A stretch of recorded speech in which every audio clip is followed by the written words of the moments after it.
നായരുടെ ഷൂട്ട്, നിമിഷയുടെ വീടിന്റെ ഷൂട്ട് നടക്കുന്നു. ലാസ്റ്റ് ടൈം കറണ്ട് പോയി, കേബിൾ വലിക്കണം. അപ്പൊ ചന്ദ്രന്റെ പണി ആറ്റാണല്ലോ. ചന്ദ്രൻ ഓവർ ഉത്തരവാദിത്തം കാരണം പോസ്റ്റ് വലിഞ്ഞു കയറി ഷോക്ക് അടിച്ച് നിലത്ത് വീണ് 3 ദിവസം ആശുപത്രിയായിരുന്നു. നട്ടലിനെ നല്ല ചെറിയ പരിക്കും. ആ സമയത്തൊന്നും ചിന്തിക്കില്ലല്ലേ? അത് കഴിഞ്ഞിട്ടുമുണ്ട്. ഞങ്ങള് മറ്റേ എലവിള പുഞ്ചര സൗബിന്റെ സീൻ ഓർമ്മയുണ്ടായിരിക്കും. സൗബിൻ മറ്റേ സുധിക്കോപായത്തിൽ വന്നിട്ട് ഡോറ് വലിച്ചു തുറക്കുന്നത്. കറക്റ്റ് സമയത്ത് ആ ഡോറിന്റെ അവിടെ പോയിരുന്നു. തെറിച്ച് ഡോറ് തുറക്കുന്ന സമയത്ത് നമ്മൾ പുറത്ത് മഴ കഴിഞ്ഞതിന്റെ ഒരു സമയമായിരുന്നു.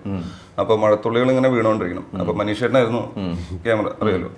അപ്പൊ ഈ മഴത്തുള്ളി ഇങ്ങനെ വീഴാൻ വേണ്ടിയിട്ട് ഈ ഡോറ് ഉള്ളിലെ ഡയലോഗ് കഴിഞ്ഞിട്ടാണ് ഈ ഡോറ് തുറക്കുന്നത്. അപ്പൊ ഈ ഡോറ് മറിഞ്ഞിരിക്കുമ്പോൾ ഞാനൊരു ബോട്ടിലിനകത്ത് വെള്ളം നിറച്ചിട്ട് മുകളിൽ ഡ്രോപ്പ് ചെയ്ത് വിട്ട് എപ്പോഴാണ് ഡോറ് തുറക്കുന്ന ആ സമയത്ത് മാറണം എന്നുള്ളതിന് ഞാനിങ്ങനെ ഉള്ളിലെ ഡയലോഗും കേട്ടിരിക്കുക. അപ്പൊ ഏകദേശം സമയമായപ്പോൾ ഞാൻ വെള്ളം മുകളിലാക്കി ഞാൻ സൈഡിലേക്ക് മാറി. പക്ഷെ മാറി എനിക്ക് ഇവിടുന്ന് അപ്പുറത്തേക്ക് മാറാൻ പറ്റില്ല, അവിടെ ഗ്ലാസ് ഉള്ള കാരണം അവിടുത്തെ ക്യാമറ എന്നെ കാണും. അപ്പൊ ഞാൻ ഡോറിന്റെ സൈഡിലിരുന്നു. ഡോറ്